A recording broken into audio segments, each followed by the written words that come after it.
They say the desert remembers everything, the blood, the footsteps, the broken promises left under its Sunday. I used to believe that was just talk from dying men. But the older I got, the more I realized the desert does remember. It remembers you until there's nothing left but dust and bones to prove you were ever here. I was one of those ghosts, walking under a sky so wide it could swallow a man whole. By the time I reached Silver Mesa, New Mexico territory, I'd already lost most of what made me human. The war had taken the rest. My hands still smelled of smoke and gunpowder even when there wasn't a weapon in sight. My name was Elias Thorne, but names don't mean much out here. Folks remember the scars more than the man. The road into town was nothing but a scar itself, a thin line of wagon ruts carved through miles of broken earth. A vulture circled above me, the only thing that still believed I was worth watching. My horse had died 2 days before. I left him under a juniper tree and kept walking. You don't mourn too long out here. You just keep putting one boot in front of the other until the noise in your head goes quiet. By the time the town rose from the heat haze, my throat was raw and my boots felt like coffins.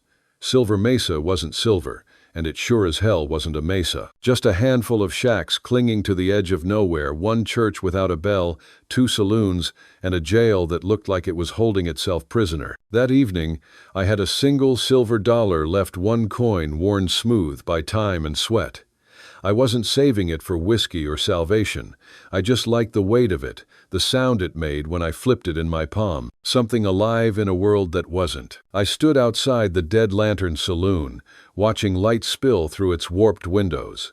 Fiddles screeched, men shouted, and someone laughed too loud. The kind of sound that tries too hard to prove it ain't afraid of the dark.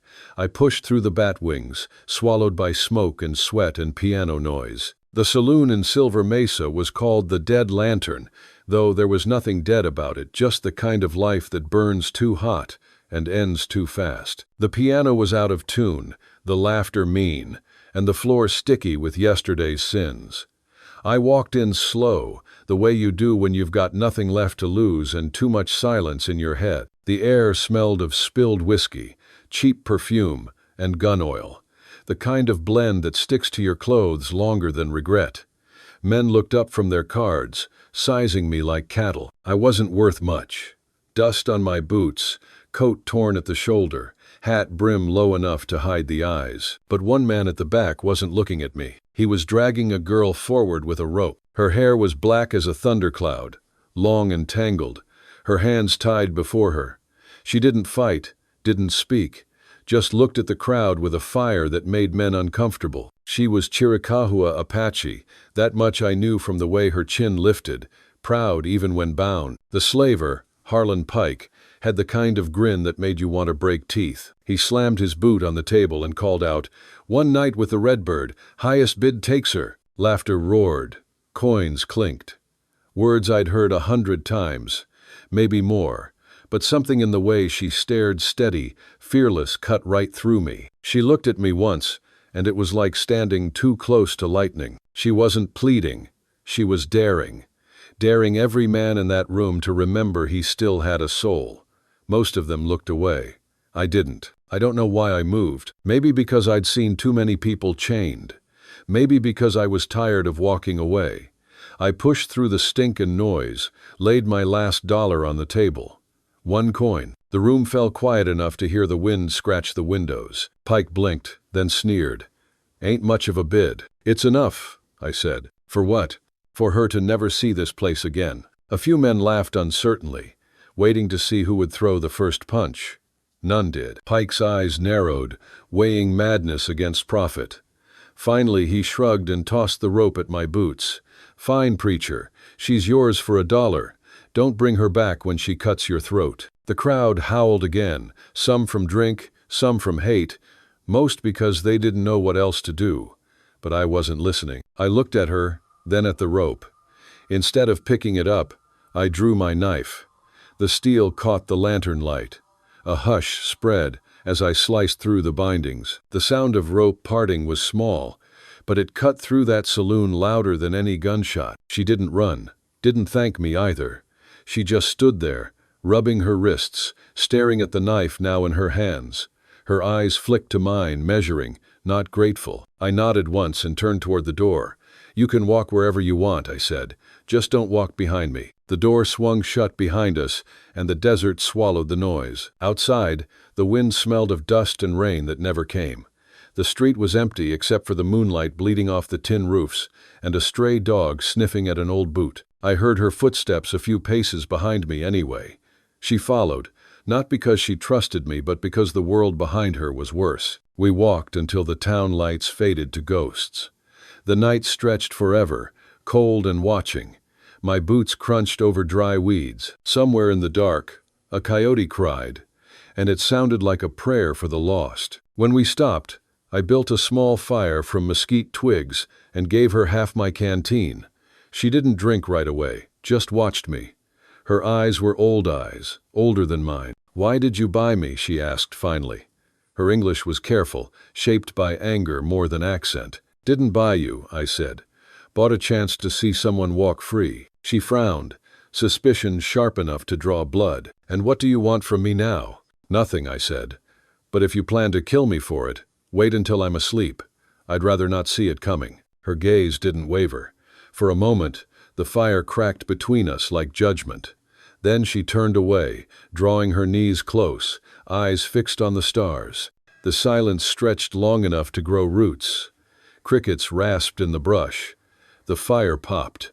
I could hear my heartbeat louder than the wind. Later that night, I woke to the sound of sand shifting. The moon was silver bright, painting her face pale. She was standing over me, the knife in her hand. I didn't move. Just said quietly, "If you're going to do it, aim for the neck. Quicker that way." She froze. Her breath hitched. I saw the tremor in her wrist. Then she lowered the blade. "You're strange, white man," she whispered. "Strange keeps me alive." Her mouth twitched, not quite a smile, not yet forgiveness. She tossed the knife beside me and sat down, not close, not far. The firelight climbed the curve of her cheek and turned her eyes to molten copper. We stayed like that until the fire died, the silence between us heavier than any chain. When dawn came, she was still there.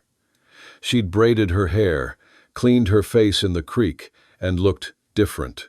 Not soft, not safe, but alive again. The first light caught the horizon, bleeding red through the dust. I stood, stretched the ache from my back, and watched her watching the Sunday. "Where will you go?" I asked. "West," she said. "To the mountains. My people once hunted there." I nodded toward the open desert. "Then I'll walk a ways with you." Her eyes narrowed. "I did not ask you to." "I know." For a second, something almost like humor flickered across her face. Then it was gone. She adjusted the strap of her knife and started walking. The sun rose like a wound across the desert, red and unforgiving. Each step sent little storms of dust swirling around our boots. Behind us, Silver Mesa shrank into the horizon, already forgetting our names. We didn't speak again that morning.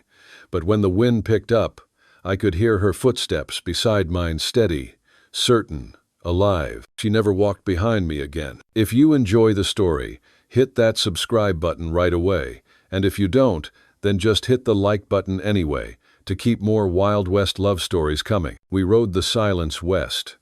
The kind of silence that chews through your thoughts and spits out ghosts. Weena Redbird didn't talk much. She kept her eyes on the land, reading it the way I used to read a Bible verse I no longer believed in. The tracks of jackrabbits, the twist of a windblown twig, every sign meant something to her. To me, it was just the desert trying to remember us. There's a sound the desert makes when the sun starts to die. Not wind, not breath, but a kind of sigh, as if the world itself is too tired to keep going. That's the sound we walked in. No horses, no wagons, only our feet and stubbornness. My boots were splitting at the seams, my ribs still tender from the war and from the miles since. She never complained once. On the second day, we found a dry riverbed, a vein of cracked clay where once water had run. She built a small fire out of mesquite roots and roasted something small and lean, jackrabbit maybe, or snake. The smell was wild and bitter. She didn't offer it.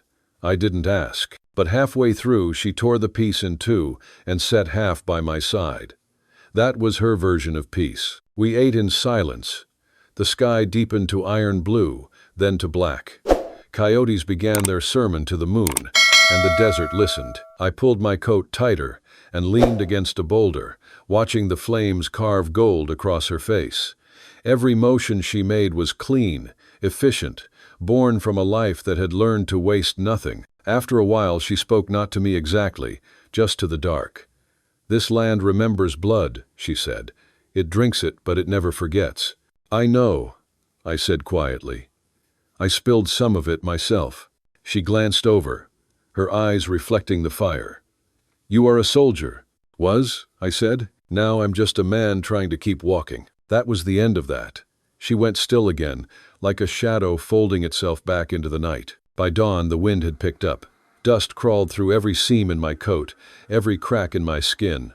We moved north, hugging the edge of the ridges where sagebrush clung to life out of pure spite. Every few hours, she'd stop, crouch, touch the ground with her fingertips. I couldn't tell what she read there, tracks, scent, memory, but it guided us better than any compass. When we found the canyon mouth at midday, the sun was high enough to blind.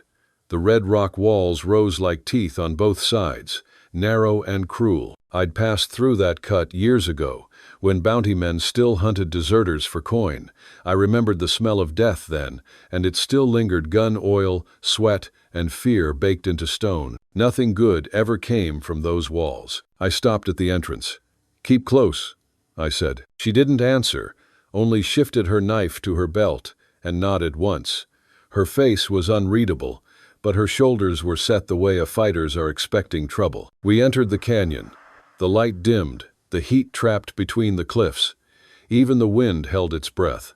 The echoes of our steps came back at us like someone following. Halfway through, the air changed. It always does before violence. A faint tang of oil, of iron. My fingers brushed the butt of my Colt before my mind caught up. Then came the voice. Look what the dust blew in. 3 of them stepped out from behind the rocks. Their coats were torn, badges long since peeled off. One had a scar from ear to jaw. Another wore a necklace of what looked like dried ears. The leader grinned, teeth brown as tobacco.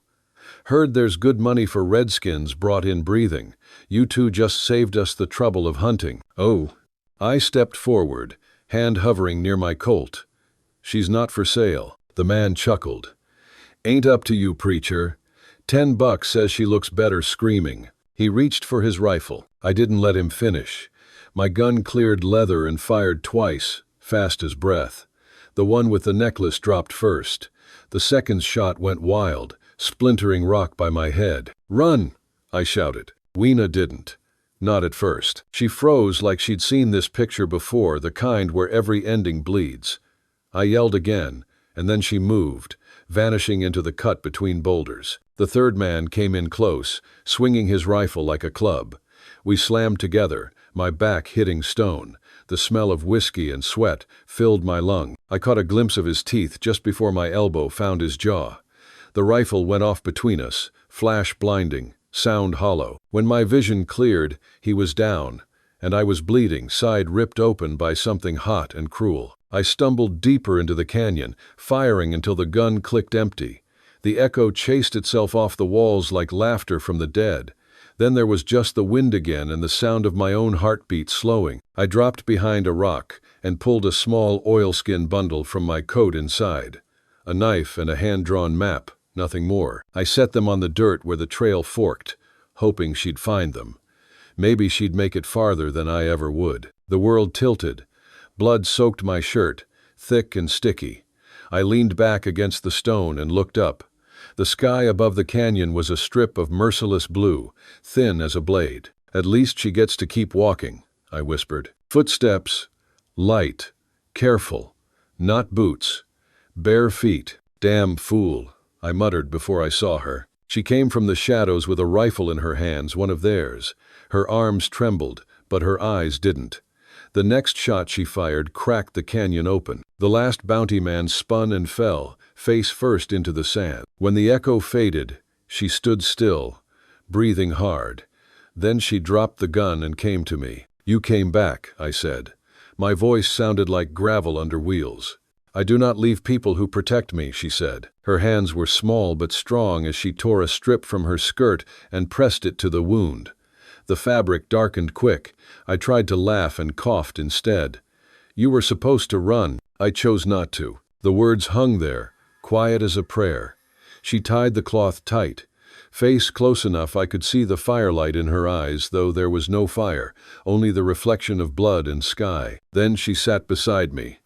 Not a touch more, not less. The canyon was still, the kind of still that comes after thunder, when you're not sure the storm is gone or just catching its breath. I should have felt the pain more, but something else had taken its place. Something I couldn't name. Maybe trust. Maybe just the simple relief of not dying alone. We stayed like that until the sun slid off the cliffs and the shadows turned purple. When I finally spoke, it was mostly to keep my eyes open. You shoot well, I said. She shrugged. My father taught me. He'd be proud. This. She didn't answer. Maybe pride was a word too small for what she carried. We camped near where the trail widened again. She built the fire this time, hands sure, movements calm. Sparks climbed into the night like lost souls. She heated water in a dented tin cup, dropped in some herbs that smelled of pine and something sweeter. When she offered me water, I didn't take it from her hand. I let her pour it into my palm. Somehow that felt like a promise neither of us dared to say out loud. Later, as I lay half awake, I heard her whisper to the night in her own tongue. A name, maybe.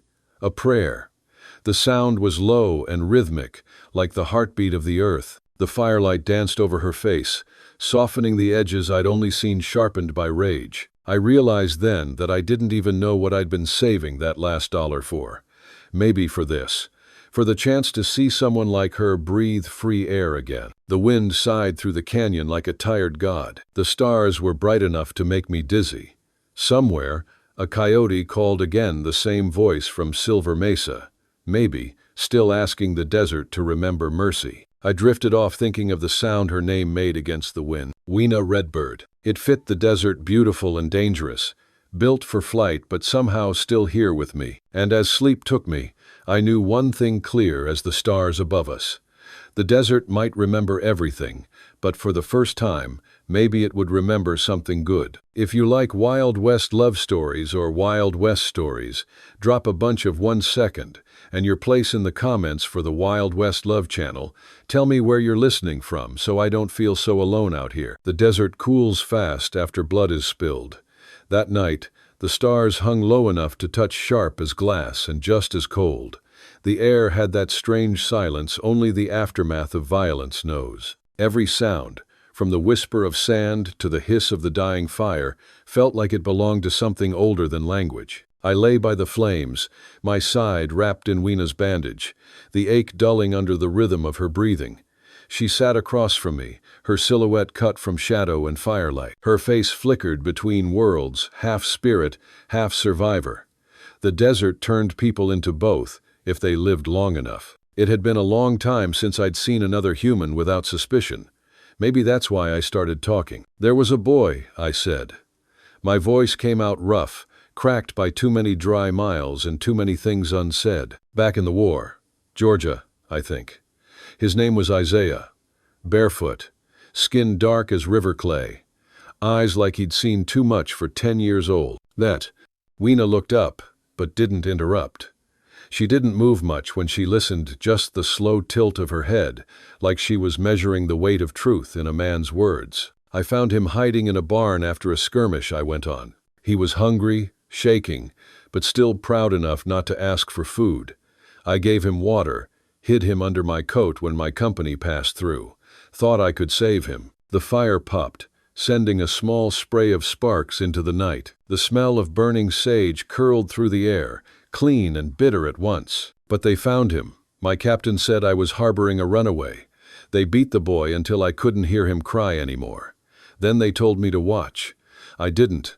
I fought back, lost my rank, my rifle, nearly my life. The boy ran. I never saw him again. I rubbed my hands over my face, feeling the grit of old sins. Every time I close my eyes, I wonder if he made it, or if the world swallowed him, like it does everything good. The words hung there, dissolving into the wind. The fire shifted, its glow catching on the curve of her cheek.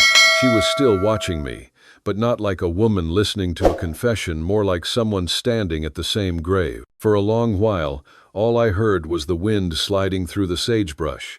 Then Weena spoke, her voice steady and low, shaped by old smoke and older memory. My father was Rahe Redbird, she said. He led the Chiricahua when the soldiers came with fire at dawn.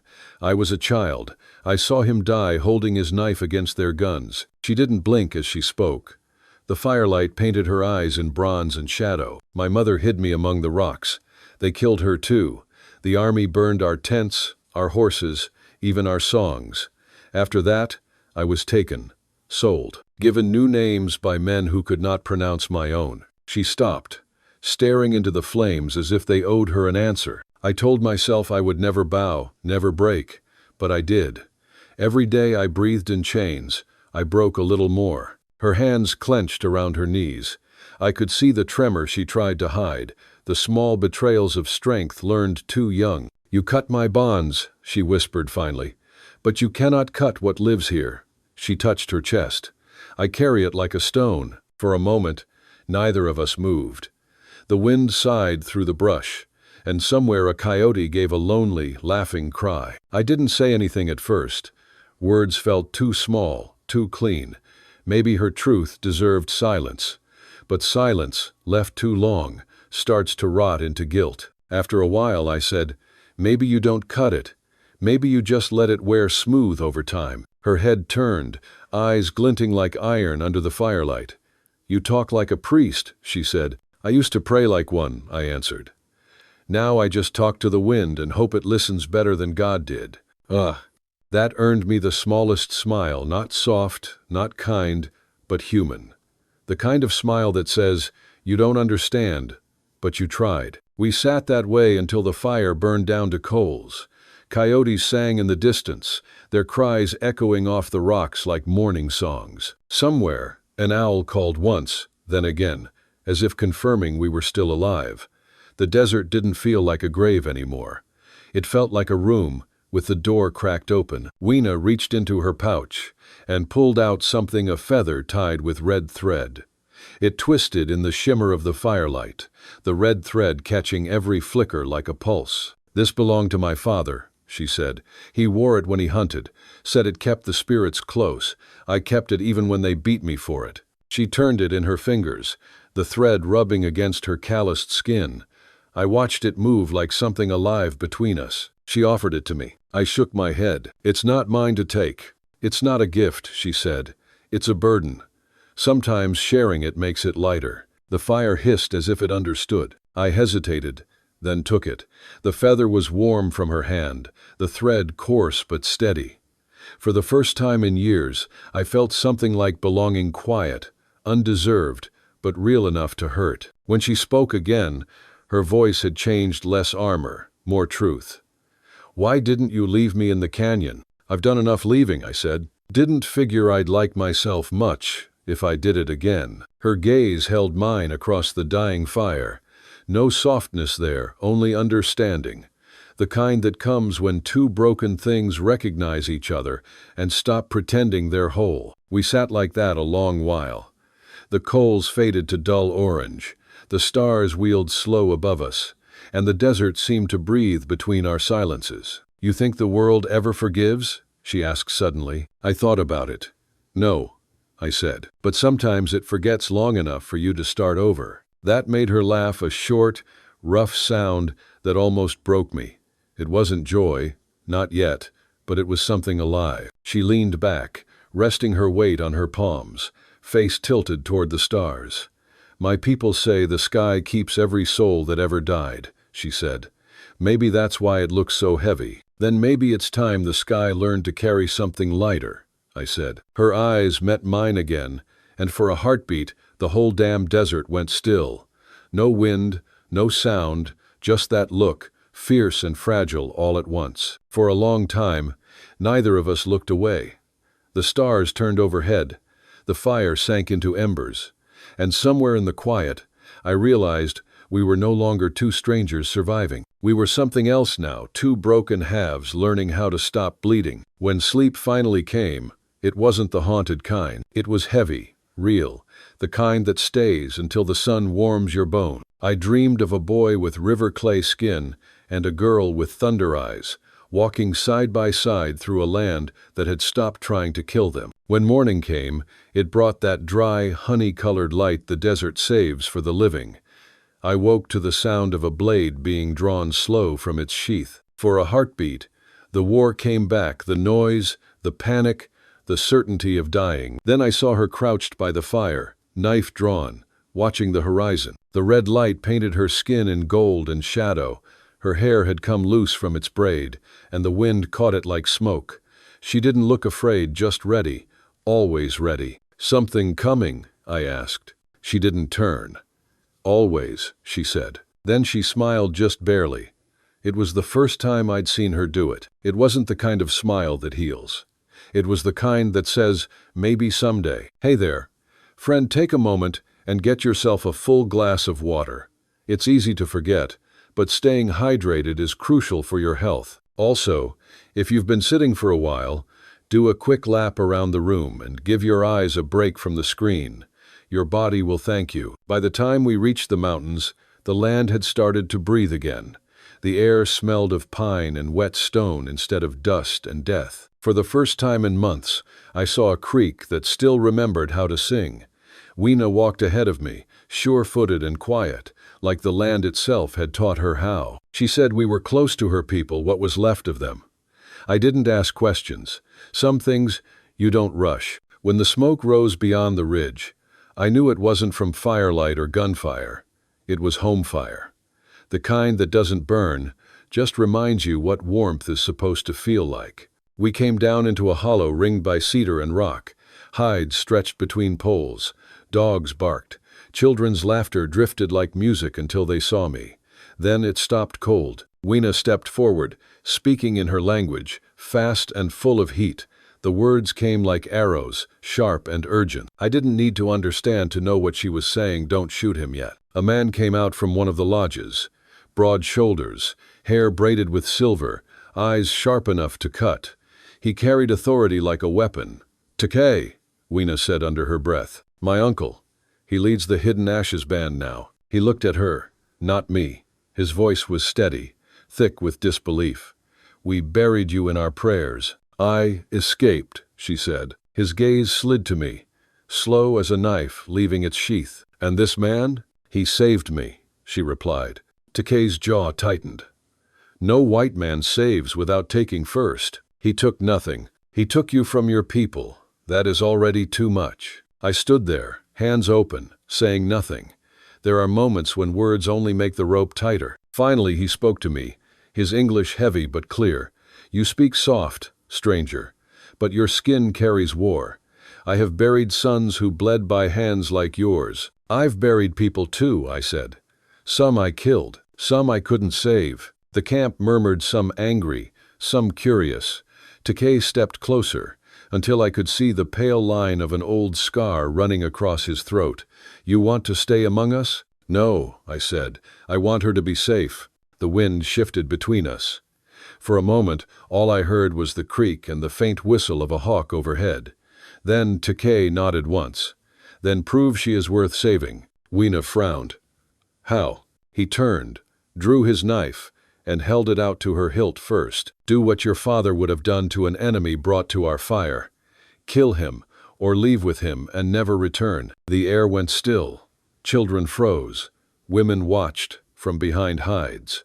The whole camp seemed to hold its breath. Weena didn't move. She stared at the knife, then at me. Her hand trembled, just slightly. I took a step forward, slow and calm.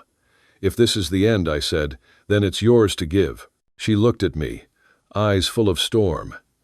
"You don't beg." "No, I've begged before. Didn't change much." The camp closed in tighter, the sound of feathers and leather whispering in the wind. "You are not my enemy," I said softly. "I never wanted to own you, only to keep the fire in your eyes from dying." Her breath hitched. The knife gleamed like truth caught in daylight. Then she knelt.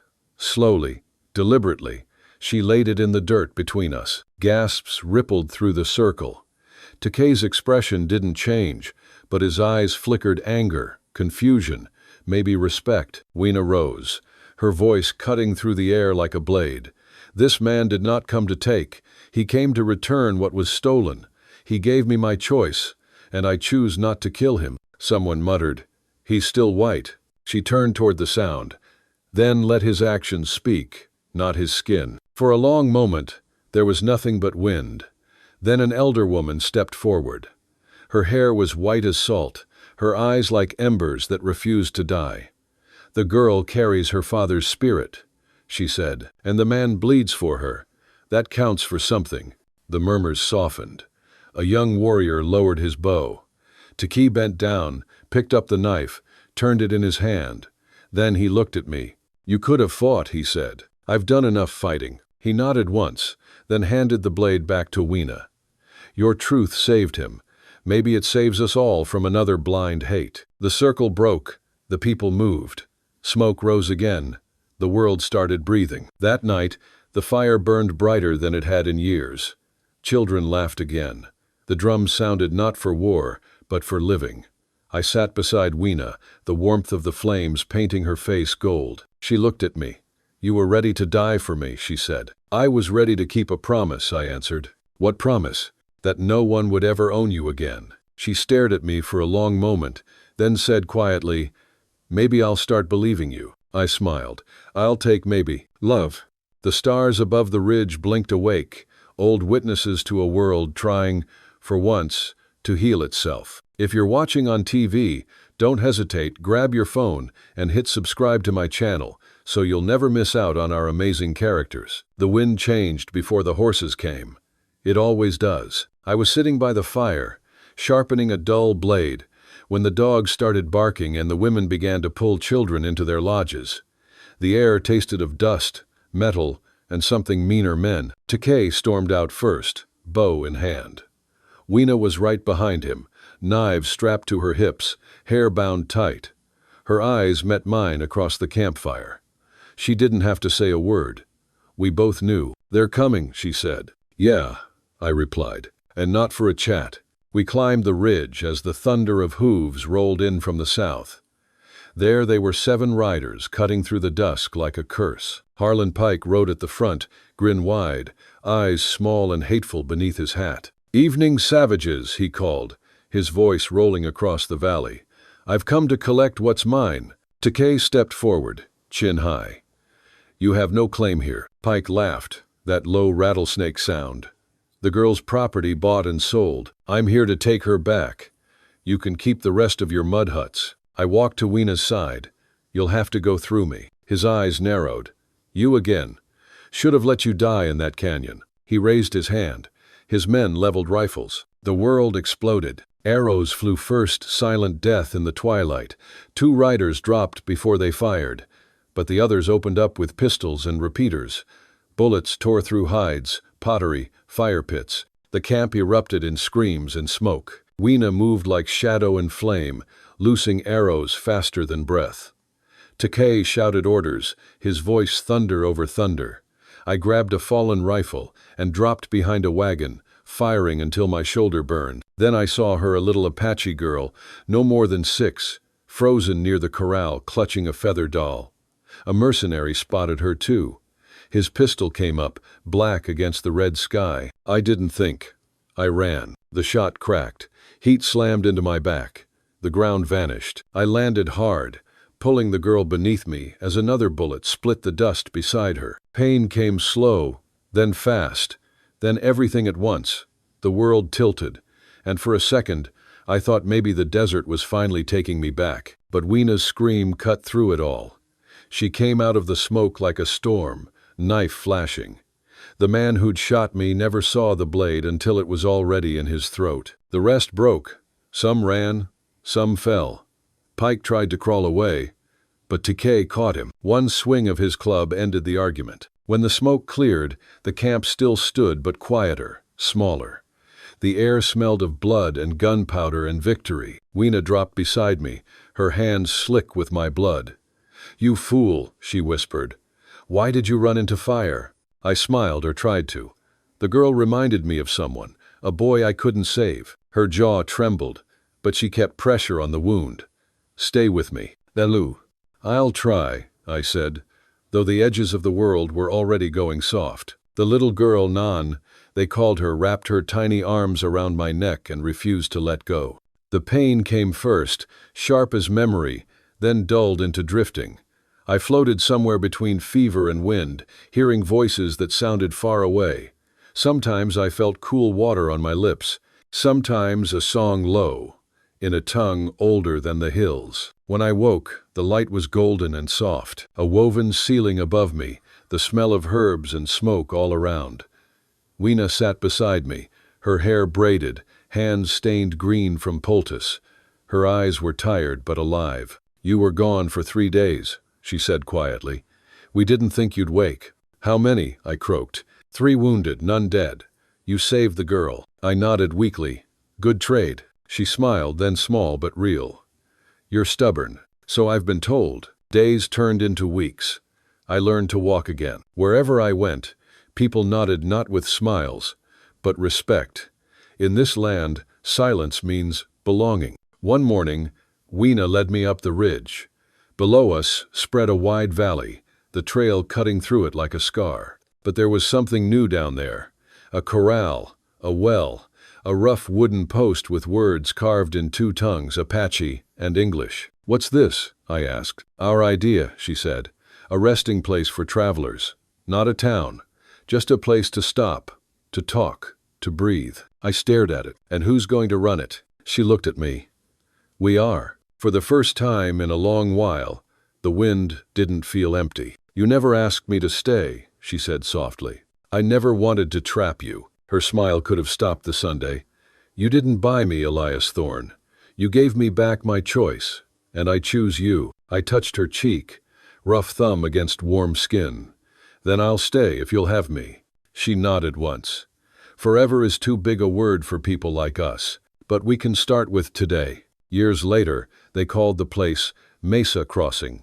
Travelers came, miners, traders, soldiers, even a priest who never preached.